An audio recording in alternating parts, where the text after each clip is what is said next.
मलाकी 4:6 पढ़ें। वह माता पिता के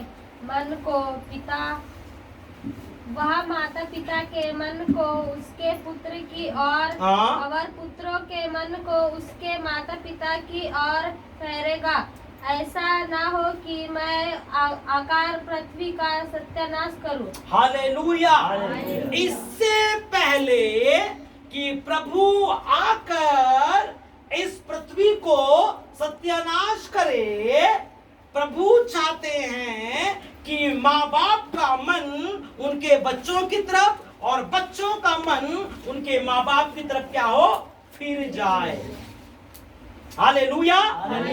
इसका मतलब क्या पता, परमेश्वर नहीं चाहता कि परिवार नाश हो, है ना। आपको बताऊं, जब परमेश्वर ने सारे संसार को बना लिया, उसके बाद परमेश्वर ने देखा कि मेरे साथ रहने वाला कोई नहीं है, मेरा भी तो परिवार होना चाहिए ना, जो मेरे साथ उठे बैठे, मेरे साथ बातचीत करे, मेरे साथ संगति करे, मेरा भी एक परिवार होना चाहिए। इसलिए परमेश्वर ने सबसे पहले आदम को बना दिया। हालेलुया। परमेश्वर ने क्या है, आदम को बना लिया। और फिर उसके बाद जब उसने ये देखा कि आदम अकेला है ना, गुमसुम रहता है, उसकी जोड़ी किसी के साथ नहीं बन रही है, उसकी, है ना। आप हमारे घर में यहाँ पर लूसी है ना, लूसी के साथ आप जितनी भी दोस्ती कर लो, है ना, भैंस के साथ आप जितनी भी दोस्ती कर लो, वो आपको इधर आ करके नहीं बुला सकता। लूसी आपको नहीं बोल सकती कि मैं तुझसे प्यार करती हूँ, है ना। चाहे वो आपसे कितना भी लड़िया है, चाहे वो आपसे कितना भी अच्छे से बर्ताव करे, लेकिन वो ये नहीं बोल सकती कि मैं तुझसे प्यार करती हूँ।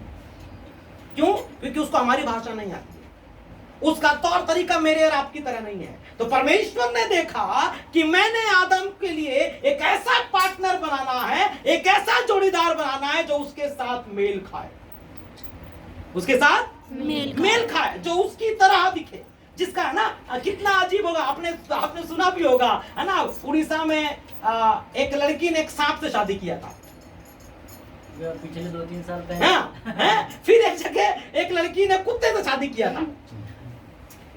अब ये सांप के साथ शादी करोगे तो क्या होगा? क्या वो आपको कमा के लाके खिलाएगा?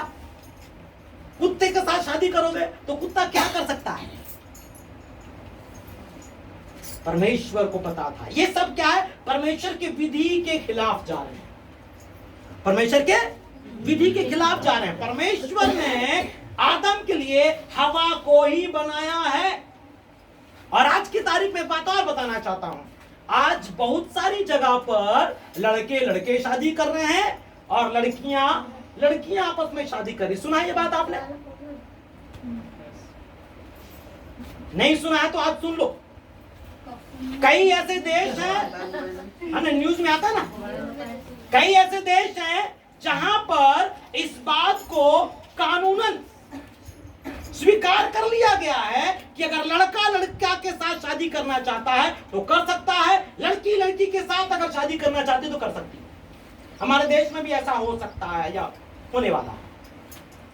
ये परमेश्वर के कानून के खिलाफ है, क्योंकि परमेश्वर ने एक आदम बनाया है और एक हवा बनाया है।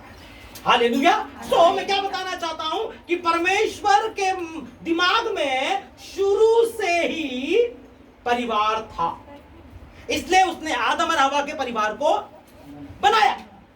लेकिन जब आदम और हवा का परिवार गड़बड़ी कर गया, आदम और हवा का परिवार गड़बड़ी कर गया, जब उनका परिवार पाप में पड़ गया, और पाप में पड़ने के बाद, है ना, उनसे जो पाप की संतान उत्पन्न हुई, है ना, उनका पहला बेटा कौन था? कैन। दूसरा बेटा कौन था? हाबिल। तो जो पाप का असर था वो हाबिल के अंदर काम कर रहा था, और उस पाप के असर की वजह से, है ना, कैन ने अपने भाई हाबिल का मर्डर कर दिया, उसका कत्ल कर दिया, उसका खून कर दिया।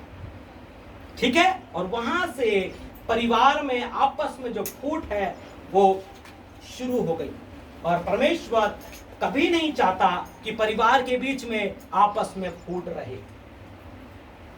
परिवार के बीच में आपस में फूट रहे परमेश्वर कभी भी नहीं चाहता। परमेश्वर चाहता है कि माँ बाप अपने बच्चे की ओर फिरे और बच्चे उनके माँ बाप की ओर फिरे। दोनों को एक दूसरे के साथ प्रेम में रहना है ना। आज कितने सारे ऐसे बच्चे हैं, कितने सारे ऐसे बेटे और बेटियां हैं, बेटियां कम होती है, कितने सारे ऐसे बेटे हैं जिन्होंने उनके माँ बाप को के बुढ़ापे के समय उनको किसी वृद्धाश्रम में भेज दिया, है ना। कितनी अजीब बात है। कई बार आपने सुना भी होगा, लोग बोलते हैं, है ना, आज लोग कुत्ते को जंजीर में बांध करके शाम के वक्त घुमाना पसंद करते हैं, लेकिन अपने माँ बाप का हाथ पकड़ करके उनको घुमाना पसंद नहीं करते। जब उनको ये लगता है कि माँ बाप बूढ़े हो गए, फेंक दो इनको किसी अनाथ आश्रम में। ये हमारे काम के नहीं है, ये हमारे काम के नहीं है। अब ये ना कमा सकते हैं, ना ये हमारे घर का काम कर सकते हैं, ना झाड़ू पोछा कर सकते हैं, ना हमारा बर्तन धो सकते हैं, ना कपड़ा धो सकते हैं, तो इनकी हमारे घर में अब कोई जरूरत नहीं है। ऐसा बोल करके कुछ बेटे अपने माँ बाप को वृद्धाश्रम में भेज देते हैं। परमेश्वर चाहता है कि ऐसे बेटे पर अपने माँ बाप की तरफ क्या करें, फिरें। आज कितने सारे ऐसे माँ बाप हैं जो आज अपने बच्चों के प्रति सही जिम्मेदारियों को नहीं निभा पा रहे हैं, है ना। तो आज जब हमने ये वचन पढ़ा है तो इसको हम धीरे धीरे सब लोगों के ऊपर अप्लाई करने की कोशिश करेंगे कि इसमें पति का क्या रोल है, इसमें पत्नी का क्या रोल है और इसमें बच्चों का क्या रोल है। ठीक है, हालेलुया। निकाल लेंगे जल्दी से गलतियों की पत्री, इफिसियों की पत्री निकालें। इफिसियों की पत्री उसका 5वां अध्याय,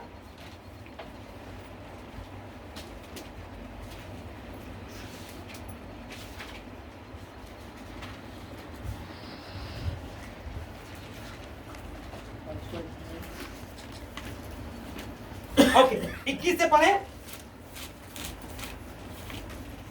मसीह के भय से हाँ, एक दूसरे के अधीन रहो। मसीह के भय से एक दूसरे के अधीन रहो।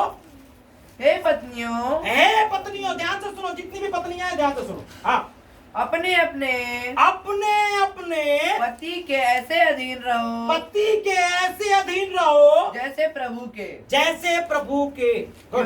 क्योंकि पति पत्नी का सिर है, पत्नी का सिर है, जैसा कि मसीह कलीसिया का सिर है, मसीह कलीसिया का सिर है, और स्वयं ही देह का उद्धार करता है, पर जैसे कलीसिया मसीह के अधीन है, वैसे ही पत्नियां भी हर बात में अपने अपने पति के, देखो हर बात में, बोलो हर बात में, आगे अपने पति के, बोलो अपने पत्नी के, सॉरी अपने पति के, भैया पड़ोसी के पति के नहीं, पड़ोस में रहने वाली के पति के नहीं, अपने पति के अधीन रहना है। हाँ पर बेटा के, हे पतियों, हाँ अब पति लोग सुनो, सिर ऊपर करो पति लोग, हाँ पढ़ो। अपनी अपनी पत्नी से प्रेम रखो, अपनी पत्नियों से प्रेम रखो। जैसा रुको, किससे प्रेम रखना है,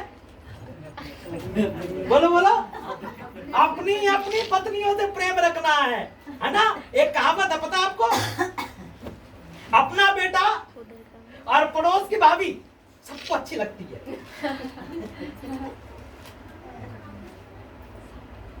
क्यों बोल रहा था पता है? क्योंकि शैतान आज लोगों के जीवन में काम करता है। वो अपनी पत्नी को छोड़ करके पड़ोस में रहने वाली से ज्यादा प्रेम करता है।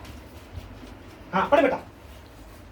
जैसा मसीह ने भी कलीसिया से प्रेम करके और अपने आप को उसके लिए दे दिया। बस ठीक है। तो यहाँ पर पत्नी की भी एक जिम्मेदारी है और पति की भी एक जिम्मेदारी है। पत्नी की जिम्मेदारी यह है कि पत्नी को अपने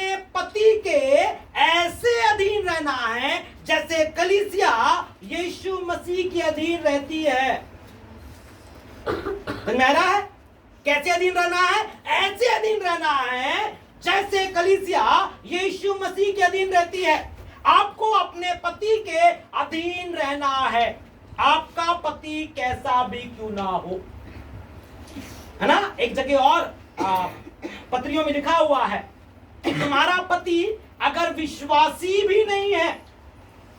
आज बहुत सारी लड़कियों की प्रॉब्लम है ना। आज बहुत सारी बहनों की प्रॉब्लम है, पास्टर साहब मेरा पति तो विश्वास ही नहीं करता है, मैं उससे कैसे प्रेम कर सकती हूं, मैं उससे कैसे, उसके कैसे अधीन रह सकती हूं।